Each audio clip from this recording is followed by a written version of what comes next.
Сайн байцгаана үзэгчдээ парламент телевизийн дэлхийн тайм хөтөлбөрийн 7 өдрийн дугаар эхэлж байна. Та бүхэндээ өмнөх дугаараас хойш өнөөдрийн хүртэл дэлхийн дахинд болсон онцлог үйл явдлуудаас таймлан хүргэх гэж байна. За бидний олж байгаа эхний үйл явдал бол Америк Ираны мөргөлдөөний эргэн тойронд энэ 7 хоногт болж өнгөрсөн үйл явдлуудыг онцолж байна. За тэгэхээр Америк нэгдсэн улсын ерөнхийлөгч Дональд Трамп даваа гарагт Ирантай хийх хэлэлцээг 1-7 хоногор сунгахаар болсноо хэвлэлд хийсэн ярилцлагатай бол илэрхийлсэн. За Ормосын хоолойг дахин нээх тухай харилцан ойлголцлын санамж бичиг хизээ эцэлэн батлагдаж гарын үсэг зурагдах вэ гэсэн сэтгүүлчийн асуултанд тэрээр хариулахдаа хэд хэдэн голлох нарийн ширийн асуудлуудыг шийдвэрлэх шаардлагатай байгаа учраас эх 7 хоногт багтаан дуусгаж гал зогсоох хугацааг сунгаж Ормосын хоолойг дахин нээнэ гэж үзэж байна гэдгээ тэрээр хэлсэн байна. За Трамп бол өнгөрсөн 7 хоногт хэлэлцээр бараг эцлэгдсэн гэж мэдэгдэж байсан. Гэхдээ өнгөрсөн 7 хоногийн баасан гарагт болсон түүний засгийн газрын 2 цаг үргэлжилсэн уулзалтаар бол эцсийн шийдвэрт тэрээр хүрч чадаагүй байгаа. За их сурвалжуудын мэдээснээр Трамп Ираны цөмийн хөтөлбөртэй холбоотой амлалтууд бол Ормосын хоолойг дахин нээх асуудал дээр илүү хатуу тодорхой заалтууд тусгахыг бол өөрөө хүсэж байгаа ийм мэдээллүүд бол гарсан. За Трампын өөрийнх нь хэлснээр бол тэрээр мөн Ливанд үзүүлсэн Израилийн цохилтод Ираны тал дургуутж байгаагаас үүдэн бас энэ хэлэлцээний асуудал дээр бол жижиг ийм асуудлууд бол гарсан. За тэгээд тэрээр Ливан болон Израилийн удирдагч нартай утсаар холбоотой ярилцаж нөхцөл байдлыг зохицуулж хоёр талыг галаа зогсоохыг бол амжилттай ятгах чадсан гэдгийг бол тэрээр хэлсэн байна. За яг энэ ярианы талаар бол бас энэ 7 хоногийн дундуур бас нэг мэдээлэл болсон. Тэрээр Израилийн ерөнхий сайд Беньямин Нетаньяхутай энэ нөхцөл байдлыг хэлэлцэж утсаар ярилцах үедээ Нетаньяхуг бас галзуу гэж дуудсан ийм мэдээлэл бол гарсан. За энэ мэдээлэл бол ер нь бол үнэн байсан. За тэгээд ямар ч үсэн Трамп Ливан Израилийн хооронд бол зуучилж зохицуулж асуудлыг зохицуулж гал зогсоолохоор болсон байгаа. За тэгээд 7 хоногийн пүрэв гарагт байна уу? Израиль Ливаны хооронд гал зогсоох тохиролцоонд хүрснийг бол бас аль бие ёсоор мэдэгдсэн байгаа Америк нэгдсэн улсын талаас. За ийхүү Трамп Ирантай байгуулж байгаа хэлэлцээрийн төсөлд нэмэлт өөрчлөлт оруулахыг өөрөө зүгээс шаардсанаар хоёр талын хэлэлцээ бол дахин 1-7 хоногор сунгагдахаар болсон байгаа. За Ираны зүгээс ч гэсэн мөн өөрийн байр суурьнд үндэслэн гэрээний төсөлд нэмэлт өөрчлөлт оруулах саналыг бол тавьж шинжлэх болно гэдгээ мөн давхар мэдэгдсэн байгаа. За энэ үйл явдалтай зэрэгцээд талууд сүүлийн өдрүүдэд бол бас харилцсан довтлоод амжсан байгаа. За жишээлх юм бол Америк нэгдсэн улсын зэвсэг төвчийн өнгөрсөн амралтын өдрүүдээр Ираны цэргийн байгууламжууд тодруулах юм бол ардарын болон дроны удирдлагын байгууламжуудад өөрийгөө хамгаалах зорилгоор цохилт өгсөн гэдгийг мэдэгдсэн. За хариуд нь Иран мөн түрэмгийллийн их үүсвэр болох Америкийн агаарын бааз руу хариу цохилт өгсөн. За тэгээд Америкийн дроныг устгасан зэрэг мэдээллүүдийг бол хийсэн байгаа. За тэгээд Ираны удирдагчдын зүгээс ч гэсэн Тегераны эрх ашиг бүрэн хангагдаагүй тохиолдолд Америктэй бол ямар ч тохиролцоог батлахгүй гэсэн ийм мэдээллийг бол удаа дараа хийгээд байгаа юм аа.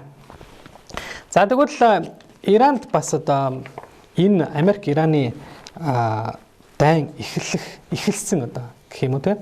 Эхний өдөр Америкийн Иранд үзүүлсэн цохилтын улмаас амиа алдсан Ираны дээд удирдагч агсан Аятолла Али Хаминеийн оршуулгын ёслолыг 3 өдрийн турш тус улсын 3 хотод зохион байгуулахаар болсныг мягмар гарагт бол зарлан мэдгдсэн байна. За Иран улсын 37 орчим жил удирдсан Аятолла Али Хаминей 2 дугаар сарын 28-ны өдөр Америк Ираны дайны эхний өдөр Америкийн зэвсэг төвчний Тегеранд өгсөн агаарын цохилтод өртөн амиа алдсан.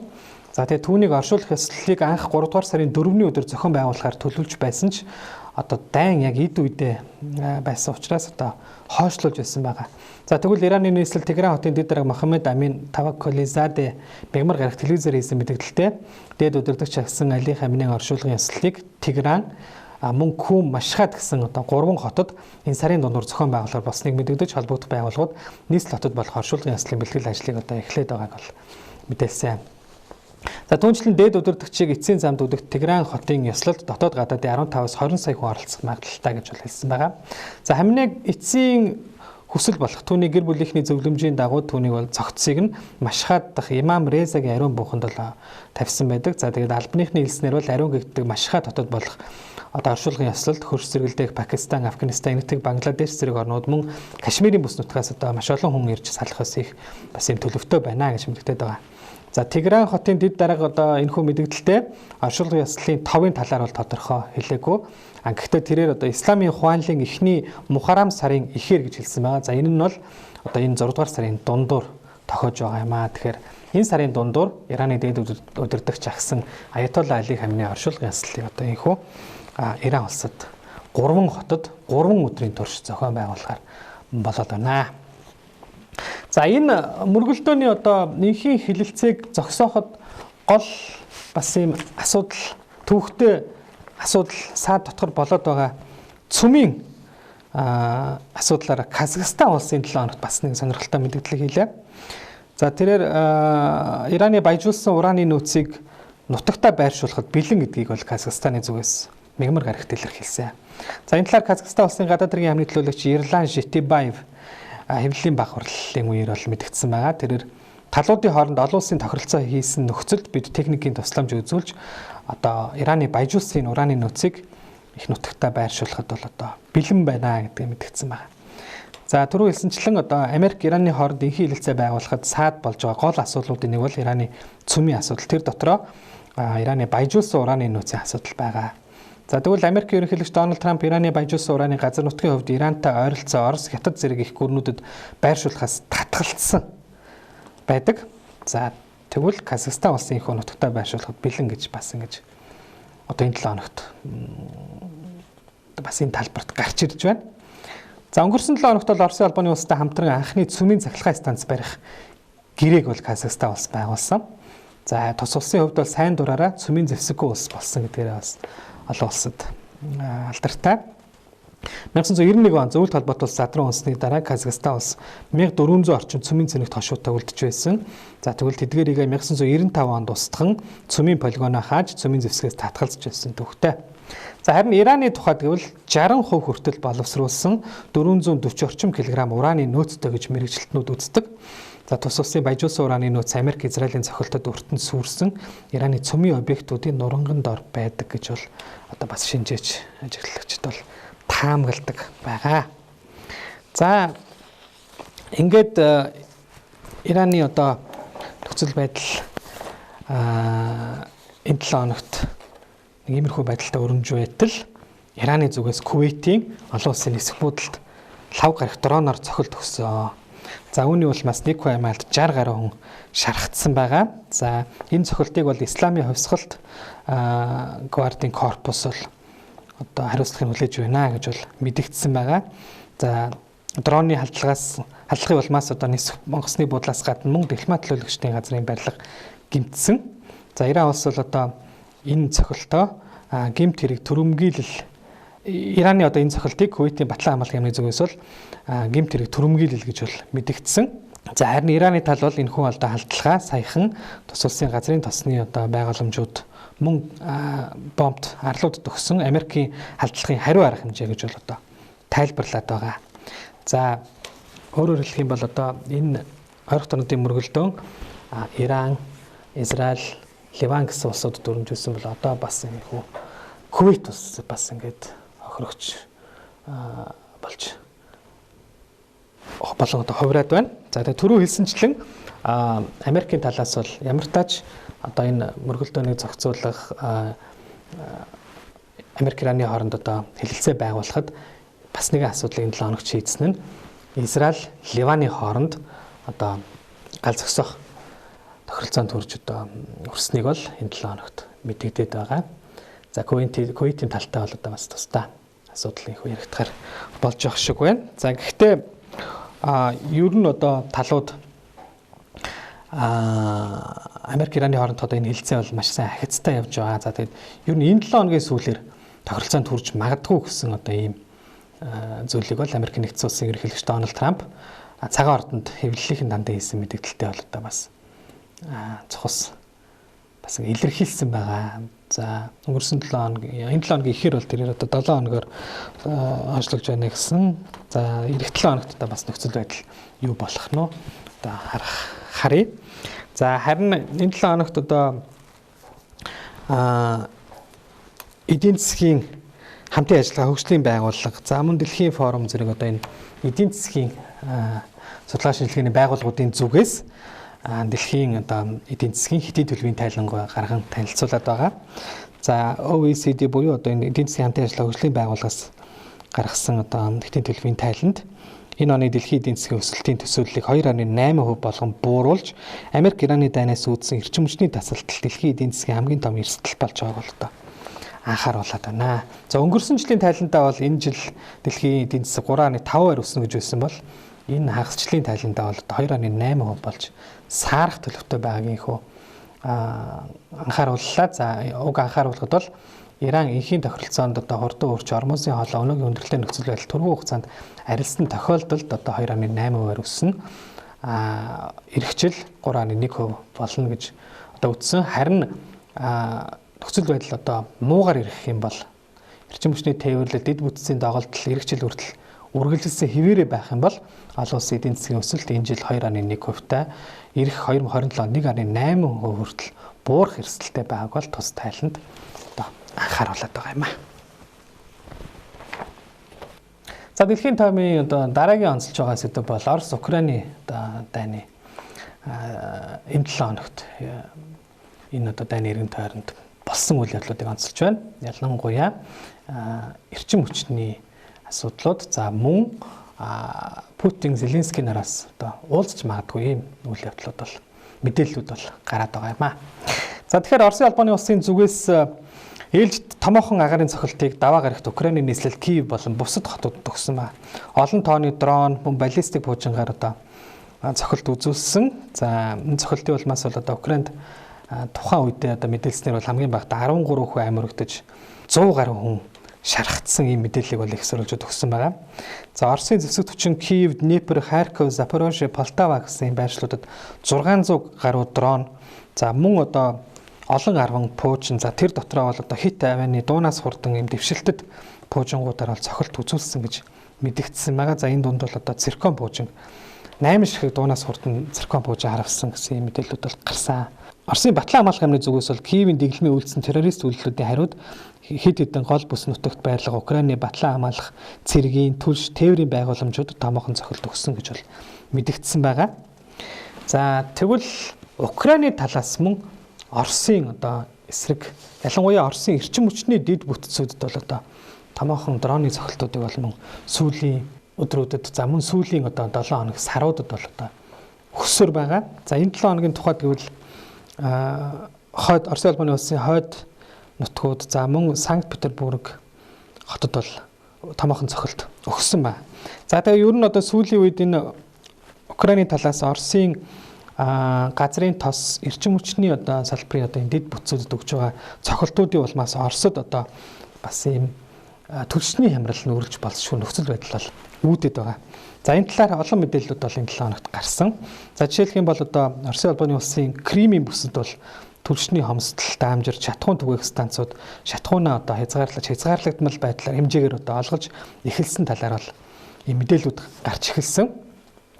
За жишээлх юм бол Севастополь хотод АИ-92 болон 95 бензинийг талоноор хязгаартаагаар худалдаж эхэлсэн гэж мэдээлээд байгаа. Оросын албаны улс энэ 7 хоногт бас нэгэн засгийн газраас нэг мэдээлэл хийсэн одоо үүний бас нэг баталгаа болоод байгаа гэж хэлж болно.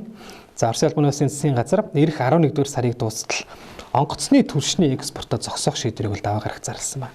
За 11 сарын 30-ны өдрийг хүртэл үргэлжлэх энэхүү арга хэмжээ нь Оросын албаны улсны онгоцны түлшний экспортод одоо хориг тавьсан анхны тохиолдол болоод байгаа. За засгийн газраас бол энэхүү шийдвэрээ дотоодын зах зээлийн доктортой байдлыг хангах зорилготой гэж тайлбарласан. Гэхдээ одоо засгийн газар хоорондын хэлэлцээртэй улсуудад бол энэ хориг үйлчлэхгүй, нийлүүлэлтэд таслахгүй гэдгийг бол цохон тэмдэглэсэн байна. Оросын албаны улсын тээврийн сайд Андрей Никитин сэтгүүлчдэд хийсэн мэдээлэлтэй бол энэ одоо экспортын хориг нь нөгөө дотоодод түлшний хамрал үүсэт байгаа, дотоодын үйлдвэрлэл уналтад ороод байгаа гэсэн одоо мэдээллээс бол одоо мэдээлэлтэй бол хамаагүй гэдгийг гэж хэлж одоо үүнийг бол үгүйсгэсэн байгаа. За тус улсад бол тэрэлт дагсан түвшний хамсал үүсээгүй. За энэхүү хоргийг бол дотоодын агаарын тээврийн компаниудын ашиг сонирхолд үндэслэн одоо гаргасан гэдэг одоо ийм тайлбарыг бол хийсэн байгаа. За одоогийн байдлаар бол Оросд шатхууны экспортын хориг одоо 7 сарын 31-ний өдөр хүртэл үйлчилж байгаа. За тэгвэл ийхүү Украины дроны одоо давталгааны улмаас тус улсад одоо шатхууны түвшний хямрал одоо нүүрлээд байна гэсэн мэдээлэл бол одоо барууны хэвлэлүүдээр бол ийхүү гарч байна. За Reuters агентлагийн мэдээлснээр Оросын газрын тос боловсруулах хүчин чадал ойролцоогоор 25%, бензин үйлдвэрлэлийн 30 гаруй хувийг хангадаг үйлдвэрүүд Украины халдлагад бол өртөөд байна гэсэн мэдээллийг бол өгсөн мөлий.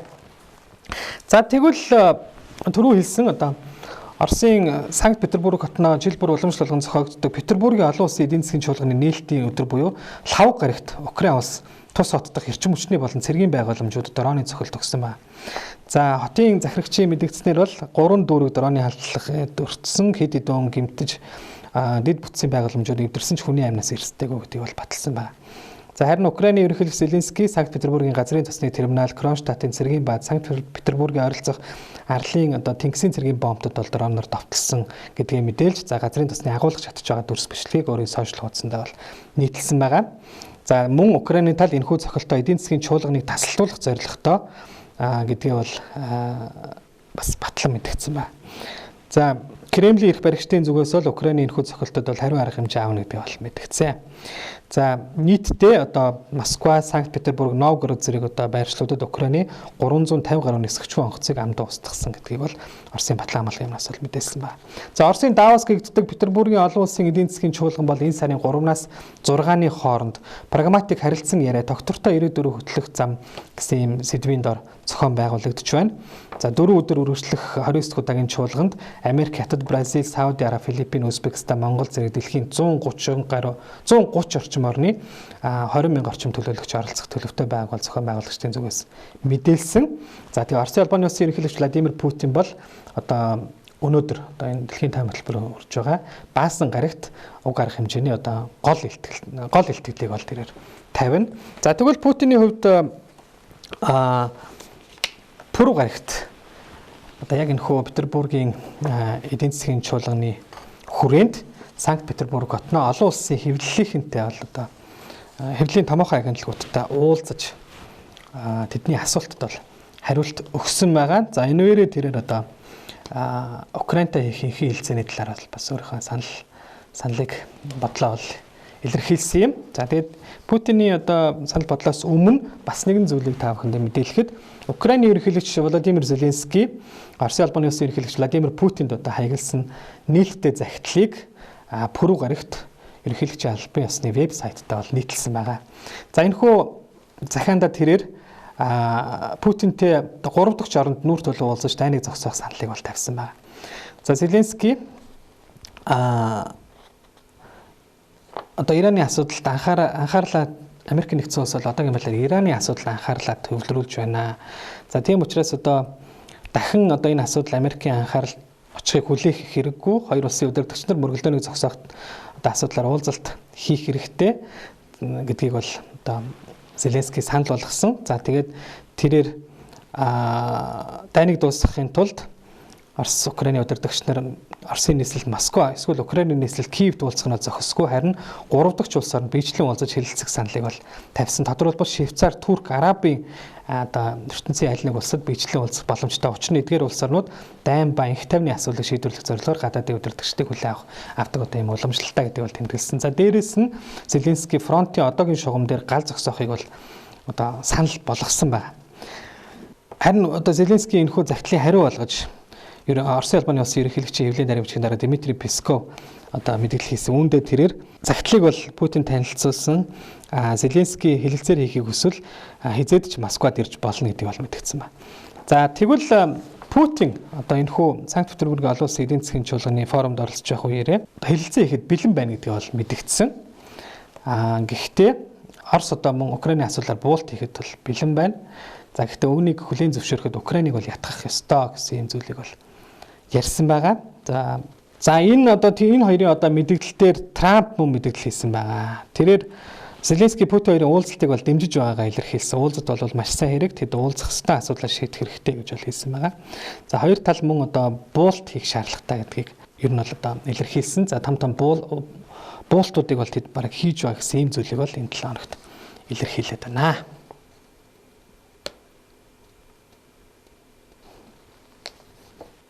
За энэ хүү одоо Орос Украины удирдагч нар ер нь одоо уулзахад бэлэн байна, хэлэлцээ хийхэд бэлэн байна гэсэн байр суурийг илэрхийлсэн бол мөн Америк нэгдсэн улсын ерөнхийлөгч Дональд Трамп ч гэсэн одоо Ираны шин дээд удирдагчтай хэлэлцээ хийж одоо нүүр тулж уулзахад бол бэлэн байна гэдгээ энэ 7 хоногт мэдэгдээд байгаа юм аа.